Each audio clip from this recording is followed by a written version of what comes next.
again. Good night, my love. Good night, my love. Well, it's night for us. Good morning or good afternoon or whatever the time is where you're hearing this. If you're going to your office, please try to listen carefully and drive with more care. If you're in your bed or in your gym or something, it's an honor and a pleasure to be with you in your exercise and your daily or night activities. Yeah, it's so much pleasure to talk to you and welcome you to our today's topic, which is gonna be heavy about woman and men circles. It's this thing that it's, I think, super in Miami now. Everybody's talking about that. Like, come to our men's circle or come to our women's circle. And you've been invited to some women's circles here, but you did actually women's circles. I remember one for your nephew, for Leah in Slovakia. Can you share a little bit more, especially for the people who is hearing and doesn't know what is this men or women's circles, what that means actually? So it's the gathering. If it's, for example, for women, it's the gathering of women, of course, to share together around the fire, for example, in the circle, and to share the feelings, to share the stories, to share whatever they need to bring there, and to open, to be more like maybe trusting to other women. That's how I experienced that. And what were you asking me about the circle for our cousin's daughter? It was a special event because it was more connected actually with the menstruation and initiation to this age or to this era of her life that she turns from a girl to a woman. And that happens when she starts menstruating, right? Yes, that exactly. Means that she can get pregnant too. Yeah, okay. That she became a woman, a full woman. Oh, that's beautiful. And how is that gathering? That's what you do in that circle, for example. For example, in that circle, we divided it into 4 parts, like there are 4 seasons, and it's also connected with the moon cycle for women. I don't know if you ever read or heard anything about it. There have been a lot of women recently that studying more what was the red tent in the past about and moon cycle. And that's really, I'm gonna make a little app there, because if you haven't seen the Red Tent, the movie The Red Tent, I strongly recommend you to see it. It's about the story of the father of Joseph, the multicolored dreamer, but it's the perception of the mother and sisters, right? Yeah, of the perception of women. Yeah, so we met in one place. Let's say it was a place like a house or a cottage in the nature, and we made a program how it is even with all those 4 seasons, you know, how we connect with the nature, how we behave or how we feel energetically and physically, what we do, because especially I come from the country where we have 4 seasons. It means they are changing, like it's from the spring that everything starts growing, you know, the energy starts being again alive. So it was also, we've been more playful, like children. Then it was like the summer, so we even went really like to the sun, outside singing, enjoying more like the sun energy, the top of the energy, let's say, in the nature and in us as a woman. It's usually the ovulation where the woman can really do many things at the same time. Because and it's when you have more energy and you're full of hormones and everything. Yes. Then it turned into an autumn, and also in autumn we go more like inside. And it's literally inside of the houses because it's becoming more cold. More chill. And then it is more time to study or to be quiet, you know, or maybe even to learn something. So we even had books there, and we've been learning from each other because girls did some like handmade works, like the crafts. And the last one, which was actually initiated, was the winter, which is connected with the menstruation. So then was a really special ritual around the fire with welcoming her and all of us, we were already like women. Even some of them, they have children. Even there was her mother, my cousin. We shared a gift or something, a message with her. So we do these 4 steps, this program, this woman together getting in front of a fire. You welcome her as a woman, and I suppose you give her some advice and some different tasks and new responsibilities. Yes. That's what I understand. Yes. Because that's beautiful, and I wish that all these circles that I invite us, it's kind of the same. You've been invited to some here in Miami. I don't know, we haven't never been together. But it's a lot of talking right now about vulnerability, about like just women, where women can feel safe. Like, of course, that means there's no men in the circle because they feel more safe. What do you think about that? So, well, for me, as I already also organized this kind of circles, starting being more like tricky. Like I started seeing those circles, even the men and women, when I was traveling last year in Costa Rica. It was full of these circles, separated. And I've been to some. And for me, starting being more like the great separation between men and women and creating more like opposite of trust, from women towards men. They started creating more like a tribe. But like a female wolves that are in a way against the men, or like they need to protect each other because, as you said, they are vulnerable, but they can open when there is another woman. Because in my opinion and what I'm learning, I'm seeing a lot of these groups, like you said, not just a circle of men and women, groups of individuals who gather together. I want to give a big shout out and my congrats to Jeff and Jackson that create Aura, and they have the men's circle, but they invite women. They invite these teachers, feminine energies, priestesses to be part of and teach us how to talk to a woman, how to be with a woman. Jeff Parker, especially, he's creating a lot of these groups every Monday. I think he had the sessions for deeper love, for deeper connection. And what I perceive from them is 2 guys who have couples who live their lives, their marriages, or the relationships they have, and they want to share. It's kind of what we are doing here. Same thing when we met, we were in a temazcal or in a ceremony that it was like kind of balanced among the men and women that were there. And we as men, we need to learn how to take care of you women, and women at the same time have specific tasks and things that you should do to make this happen. I always believe, and I love like the Viking culture and even the Mayan culture, where the women can be the queen, the ruler queen, that they went to the war with the men. And there's a lot of scriptures that said that be careful of the women because they were restless, because they were really more savage, even stronger.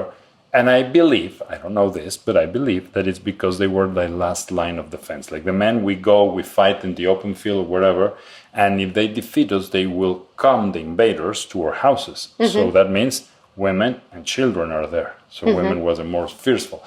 And today, I agree with you. What I perceive is that when the women create this circle, that there's no man allowed it, it's a little bit like, and I don't know, like when we create the men's circles or even the men clubs, where it happens a lot of things, but nothing positive for the couple or nothing positive for the women. And I'm saying this without a judgment, but most of the men's club, were only advertised men clubs, what they ended having was bars with strippers, with women that sell themselves. And I don't know how it works that in the women's circles, if it's something like that, like you have men serving you or you use the men's, or how that works. I never saw that. Actually, I know that there is a big occasion or event, moon dance. I heard about it. My sister was participated in this moon dance, and I heard that there are just men like helping with the fire and things like that. To those kind of events, I never been. I've been to the smaller circles, and for me, I don't. Maybe it was my own really feeling perception that it's more like creating, like really liberate yourself as a woman. But at the same time, you don't need anyone, or like there were the moments that I felt it's becoming a little bit like feminists. And like I don't want to touch anyone with this. No, but it's the I same. It's believe like I believe it's important really to gather together men and women, because how else we want to work really together, or how else we want to create something well, we can together. go to that a little bit later, but what I was asking is because at the end it's kind of the same. It's putting the men down. It's like showing, because that's what I'm seeing, no? Like we are women, we are powerful, we're everything, we're givers of life, we're creators. There's a beautiful song about that, the golden era or the golden age. The Priestesses of the Golden Age, I think, is the name of the song.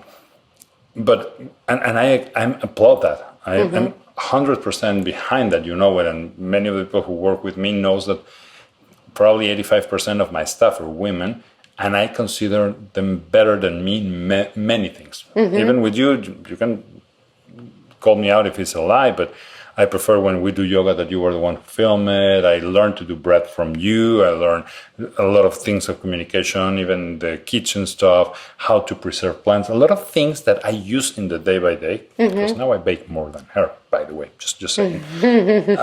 But really, I learned a lot of things from women that I applied in my life because it's more gentle, or because it's something I need. End of story. But I see that yes, is more like pulling apart, like creating, and even places, and I start seeing that where men are not allowed, when they treat us in a bad way, or where they try to, I will say that, to create this separation, because a few ones, and it's the same that happened at the end in the men clubs where the owner is a guy who what it's doing is explode the other men. No, and I start seeing this, like these fake priestesses that sell you ceremonies, sell you substances, sell you basically drugs many times to make you feel empowered, and they give you books and they give you, and I was fighting, like literally fighting a woman who pretends to teach and help another woman. She's a psychotherapist, and she's talking about victims and what was the word that I told you today? I show you the post, remember? Yeah, the narcissist. The narcissist. And it's not always a narcissist. It's maybe somebody who set boundaries. Somebody who, as we said in the first episode of this series, can say, no, I don't like this. I prefer you to do this. And that's not putting you down. It's speaking my truth. So I think that's a subtle subject that we need to touch. And I applaud, for example, like the work and the passion of women like Michelle Bouton, the one who created this dance in Mazunte, in Oaxaca, that she was trying to create these mixed circles with men and women because she believes that it's positive and negative energies, and sun and moon and male and female is the two big energies that have to come together. So I personally believe that. I would love to see what people think about this. Who is listening to this podcast went to these circles of men or women. What is the benefits that you see when it's just one gender, like if you have just men or just women, and how you believe that this can interact? Because maybe we can have in the same full moon the group of men, the group of women, and then how they mix. Because I know the Celtic culture used to do this. Like the Druids was in one side, the priestess was in the other, and then they big this big fire, like the fires of Beltane. Yes. And that's the story of Arthur and Morgana in the midst of Avalon. It's exactly how they reunite and actually make love. What's your thought about that? About reunion of this? Reunion, making, or what do you think is better? Like creating the separate circles and go together after? Or do the circle mixed, men and women, like we try to do in the Temazcal? I believe, for me, it's great, the mixed. I believe it depends also on the individual, how perceive. I was really like connecting what you were saying, and I found in those like our ideas and how we perceive it too, like the men and women circles, that maybe really if there is, let's say, some kind of woman who is wounded and or who is completely doesn't have any confidence. Like for her start, maybe it's good really to have this connection with her, even the female side, like the woman can support her, maybe because it comes even from the mother side, let's say. But then I need to ask this, and it's if a woman is hurt and she comes to this circle where there's a priestess or something, and I'm calling out these circles that it's like really this close, it's not more easy that it's vulnerable, be more corrupted, more hurt, and have more difficulty or problems to heal and to behave with men? Well, that could also be. That's a great point of view. Like really, you come there as a victim, and maybe it really depends a lot on which side from the parent, especially, let's say, is the wound or the trauma or something like that. But because if it's from the mother, that could be. You are right now. That could be really like she doesn't even find the support, but maybe she's gonna be used in a way.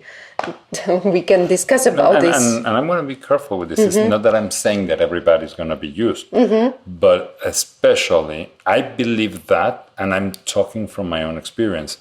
You know that I didn't have the great relationship or the greatest relationship with women in the past, or I have many divorces, or I have this issue with my mom, for example, or my sister, my daughter, whatever. And I needed to connect with women, specifically with women, to understand how they may feel. And now many times when we talk about something that maybe my daughter is doing and I'm not so happy, your advice, or actually, and this is a true story that happened. I had a miscommunication with my daughter that led to a couple of weeks or even a month that we don't speak to each other. And one woman, my friend Ceci, and I sent her big kiss to both of them, Alex and Ceci, she set me in the kitchen. I was like, stop, boludo, no? Like, what are you doing? And you have to do this. And her daughter, who is in the same age of my daughter, was like, Tio, uncle, this thing is because that. So they helped me to see what I was doing wrong. While if I speak this with my male friends, they probably will say, have a drink. No? When I had issues with my sister, or even my sister and my mom, they may have a fight or something, or you, your sister and your mom, having the perspective of a guy many times help us to see, okay, careful, you're both saying the same. I clearly remember one fight that we have with one of your family members that I was saying the same that she was saying. Remember? I was saying exactly the same phrases and she was saying no and repeating my phrase. What I said is this, and I said no, what you said is this, and she said no, what I said is this, and it was exactly the same phrase. Why? Because I was mirroring. So that was like a little bit my fear, because if I go just to the men club, I will never learn how to love a woman, because we cosified, we used the woman in those places in a wrong way, or really in a wrong way. Also, I won't say no, women that may like or need or whatever to do that. And in the other way, I start seeing the same. And I mention this because I remember one of these woman circle that they admit gay men because they're gay. Ah, okay. And I was like, that's weird. Because then it's a sexual preference group or it's an energy group. I don't understand that. And again, I am super happy to mix everybody. I have Santeras, and I have Jewish, and I have Christians, and I have Catholics in the same retreat. I honestly never made a difference between gay, straight, LGBT, whatever it is. For me, we're humans. But I made a difference between masculine and feminine, day and night, white and black, and I see a lot of shades of gray. Wow, that was really good. No, but going back to this, if we're talking just about the DNA, energy, sexual organs, then it's a masculine and a feminine. Even in a gay couple, there's somebody more masculine or more feminine, because that balances the energies. So for me, keeps being like, why separate something that should be as one. Because actually, when we married, when we make love, and you explained me that, no, we need to be able to enter in you women's, but we need to know how. And you said you come back to the source. Yeah. When I think about this, like I went to one very strong workshop or very intense workshop that I already mentioned that we had a firewalking at the end to make our dreams come true, our vision, yes, to set up our vision. And it was really mixed group and it was so powerful. And we even really gathered in a circle and we were jumping together and screaming some special words that we chose together, like our own magic. And that is what was actually helping us to walk the fire, you know? And that at the time I realized like it's really important to be all together, to be men and women together. Because there is like all the mixed energies of us, even within us. You said it beautifully, like there is feminine, masculine in us because it's the DNA, it's double spiral, yes, that is dancing together. And to me, it seems like when we try to separate, even there were those schools, or there are still the schools that separate girls and boys. And I read a lot of like the research is like really then they created some kind of fear. Like, for example, maybe the woman had a fear of men. Men couldn't treat well, let's say, the women. Like there was something that they couldn't connect on that level, you know, and maybe that's why also society in the relationship looks like it looks, because I'm not sure if we are in the blooming era of relationships. I believe I hope so, and I pray for that, and I try to do my best in our relationship, and you're doing a great job, yes, to be an example, to be an inspiration, but also for me to liberate myself from that misery of in a relationship that was actually built or created as a paradigm after the Second World War. Why? Because we were talking about it, like the men needed to go to the war, but really needed to go, and women didn't know if they're gonna come back. So women really had to put herself even into the position of a man, be a mother and a father at the same time. And I believe there started a big separation, segregation, you know.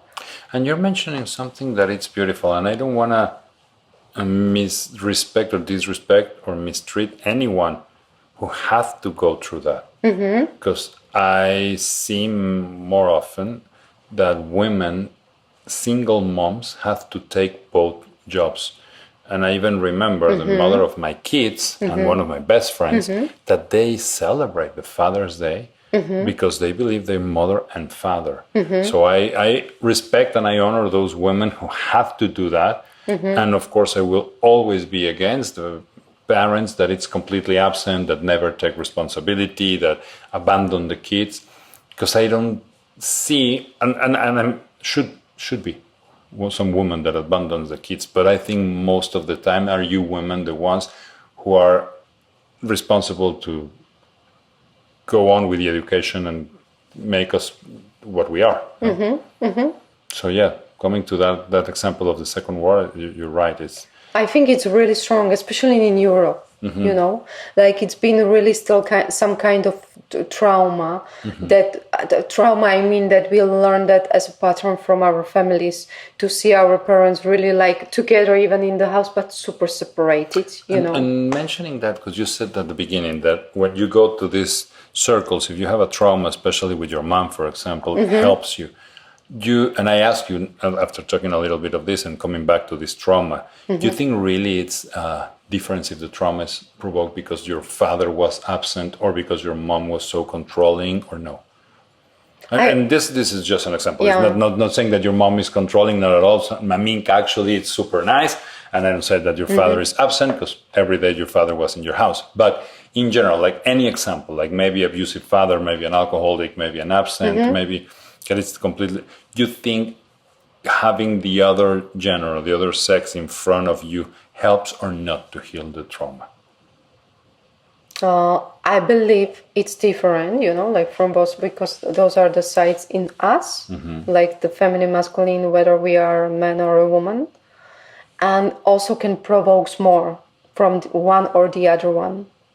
Like if there is a woman facing a man, like there can be projected something with her relationship with the father, and that's what I believe, that's what I felt, what I experienced. And if it's with the mother, there's going to be the projection of the mother, But that's more like a constellation than but circle, that's more, I wanted to say that's more like a family constellation, but even family constellation is a kind of circle, but it's more like the mixed. Okay. Because that's how we are actually, like in the families. We're going to talk about more of family constellations in another episode, because it's a complete different thing. But now that you mention it, really it's something that has similarities, and I think it's super helpful in some cases that we need to face, especially trauma. I agree with you when we need to face this trauma with mom and dad. But what else? I was thinking, because when you were talking, I got this idea that maybe it's not the circle where it's wrong, it's the way that somebody guided the circle. Because I remember also something that you share is when you did the ceremony in Mazunte, that you have men and women, but the way they complement each other. Because it was actually a couple. Correct me, tell me They about were that story. not a couple, they were a friend. What I perceived at the end, I thought they were a couple, but they were used to sing together. Okay. And in that ceremony, really, they sang together, but in a way I never seen it before. It was like the communication between them, like the woman invited the man to sing with her, or he asked her. It's like, let's say, making love, and that man really is connected with the woman, or the woman is connected with the man, and they know when it's time to do, to do what's necessary to do. But it was the same. It was like some kind of a dance of a couple, or of the DNA, and their voices melted beautifully together, or met each other on the same level. It was like a perfect combo. And it was really the communication. It was nothing like did by strength, or forced. It was really beautiful. That's why I keep inviting people, disregarding the shaman, the leader, the psychologist, the therapist, or the clown or fake that is creating this, because there's a lot of things like that. I invite people to open, to receive, to talk, to experiment. We're doing the ceremonies. We never ask anybody the religion, the sex preference. Sometimes we ask, where are you coming from? And it's more to create conversation than, because we're not allowed Mexicans in this circle. No, it's not like that. But I believe that it's important to invite people to experiment that. I believe that it's really important who is leading the circle. And the most important thing that I also believe, I don't know, I need to probably read or study a little bit more of that. The importance of the circle is that everybody is the same. We're just dots there. So if somebody leads, yes, it's like in the Temazcal, somebody is closing and opening the door, somebody's feeding the abuelitas, the stones, and we can talk about the Temazcal ceremony another day.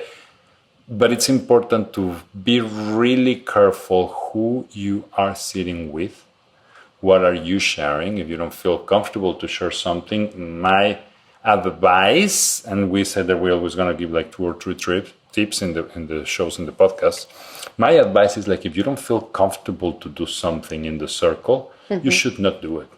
I agree. And if they force you to do something, be a eating mushroom or smoking something or drinking something, and you don't want to, they should respect that. That's the first thing that I believe is, like, be open to learn, to grow, but also have clear boundaries, because that goes back to what we were saying. If the woman that is really hurt goes to a circle where someone can abuse her, it's not necessarily going to be a man. That's my belief.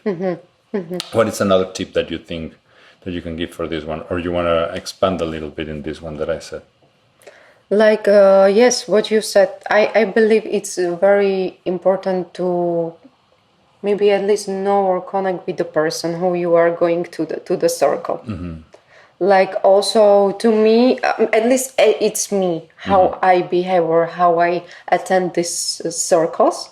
Like I need to feel the person before, or I need to have maybe some good really feedbacks from my friend, like what they really achieved, or what they overcame, or something like that. Even when I went to those, for example, that power training, I had some feedback from the friends, and they made their dreams come true. So I entered that circle.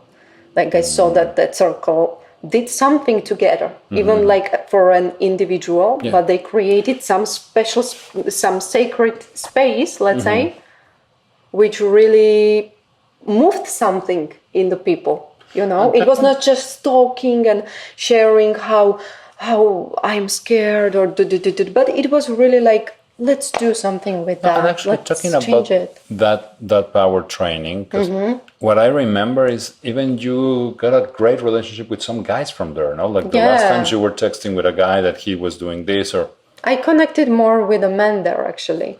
And that's maybe it has something to do with my name. As I told you, Alexandra means it's a protector of men. So maybe that's why I also was so keen to talk about this topic, because I seen a lot of really, especially women's circles, which I'm not saying completely that it's wrong or whatever. So I'm not saying this is like a stop. I'm just saying, like, let's first ask, if you are especially a woman, like me, for example, ask yourself, what is what you wish the most in your life? Because if it is really to create a partnership and to create together, I'm not sure how those repeating the circles for women will help you with this. that's a good tip. The second tip, it will be really clear what you want to achieve from the circle or from any activity that you do. Like even if you spend this half an hour listening to us, it's because you want to get something, you want to learn something, you want to maybe share your experience. So we're super happy to read the comments and to hear about what people is thinking about this. But especially if you're gonna be in a place that you're vulnerable, that you have to speak, you have to probably, yes, many of these gatherings, because what we do in the new moon, just to share with the people, it's not for healing anything. It's not for sharing trauma. What we did last time, for example, you remember? We sang as always, and we were laughing a lot from the stories from the people, because they were really talkative last time and they wanted to share so many things from their life that it was funny. And actually have a great combo, because we have Kamali, that she was like the funny one in the night, but is bringing all the joy and actually she helped me to light the fire with Dame Fuego, Señor, danos fuego. We did an amazing thing with Ananda. Remember also the singing? Yes. The dynamic. How was that? I don't remember exactly. She made up a game, or she came with this game from somewhere, that you're gonna start a word and you're gonna create, the next one is gonna create a song or start singing the song with the word that the person next to him or to her will give her.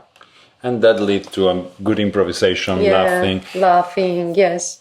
And I think even that our ceremonies have a deep sense in the way that you have to take your paper and burn some stuff there. And we always keep the mic open for whenever or whoever wants somebody to sing or to share something.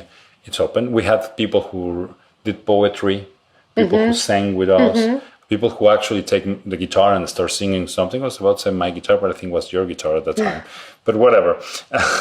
Really, it's because what we want to create is exactly that. It's a circle that everybody feels included, that is a protective one, that we can share. It's very important. We always receive new people because we're not exposing anybody. We share openly what we believe. There's always another room in the house or another seat on the table. That's what I said, to hold someone else who need it and who want it.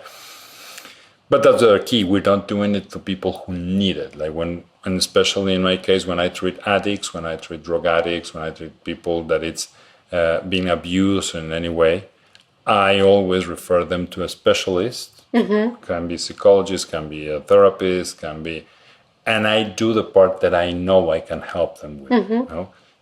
In the circles, we found a lot of that. I found a lot of great teachers, also therapists, psychologists that can come with us, that likes to do this. My first nutritionist, I met her in a circle. Like Fernanda is doing circles with us, and she's an amazing yoga teacher, Budokan instructor, and she works with a lot of things. Sophie, she was doing the coffee and things, or Tobias. It's people who likes to be there and can help others. I believe that's what we should get in the circle. So if we close this episode with something, will be like, you said something very important, go to a circle where you feel comfortable, respected, and that you can share, no? Know who is leading the circle, be open to say no, and at the end, understand that this is something that you are choosing. So no one can force you to go. And please, if you start seeing these people that say that you need to do this and you need to do that, I always try to pull away. Like if they tell me you need to try ayahuasca, you need to use this substance, you need to go to this place, because I believe people comes and I go when it's the right time. You know? Yeah, I believe so. And I also believe if we really find in the circle what, as I said, what we wish the most in our heart, that's amazing, because the circle can empower that. But that's important question, like what I'm really looking for, you know, what I'm really want more, like make it real to achieve that. What is real? Like, as I said, and I'm gonna repeat that again, if I want to build a healthy relationship, I will not go to the women circles. I will try to connect men and women together, so I can really build that and understand my part, but also the part of my partner, or my both sides. It's really the feminine masculine is in us. And understand the sides of my partner too. Yeah. That's what I believe. I adore that. That is like the second part of this is exactly, if you want to achieve something in your life, then go to a place that you want to achieve is happening. Yeah, there where you can find the empowerment and support, and you do the same for the others. So I believe we should start creating more circles for couples. I adore the people who is doing that, who is helping people in hard times to build better relationships, to heal traumas. You said something else that I adore, and it's if the people is in these problems and it's a little victim, it's easy to be manipulated. So be really careful who you're sharing your lows. Everybody wants to be with you when you're in your highs and when you can pay for the company. And I said this in all the extension of the word, you know, like for my fellow friends, brothers and men, if you're going to a nightclub to get laid, if you're going to a men's club or a strip club to get company, then later don't complain because you're being used or because you're being robbed or because you're paying for something that it has no price, that you cannot pay. The real connection, the company, and the love of a woman starts for the love of yourself. And when we embrace our feminine side, and as you make fun of me taking care of my feet in the morning, you can take better care also of your woman. Because I think I did your feet many times because I know how. Yes, you are great with this. So that will be my last statement for this podcast. I don't know if you want to add anything for these circles. And the same goes to me, even as a woman. I'm learning, or I'm embracing my masculine side, and even that, you know, like that fire or that active side, that it's sometimes more like a drive, like let's do this, let's achieve this, let's make this cause real. Yes, And so you're and being it's great in that. natural. Yes, because you actually embrace both sides in you, so then you can embrace the sides in the outside world. Beautiful. So I don't know what we're gonna talk in the next episode. It's gonna be number 6, and this Alex's favorite life number. So we may share something about We the should numbers. talk about love because 6 goes with the number love. Wait, love goes with the number 6. I think we're gonna do the love of the numbers 6, and then we can repeat it in the 9 because 69 is a good number for love. Well, I follow like us, those ideas which just appear. Sash&Javi, in every platform that the podcast is gonna be. If you don't see us in YouTube, see the podcast in YouTube. We sometimes share some photos, videos, B-roll, stories, and many other things.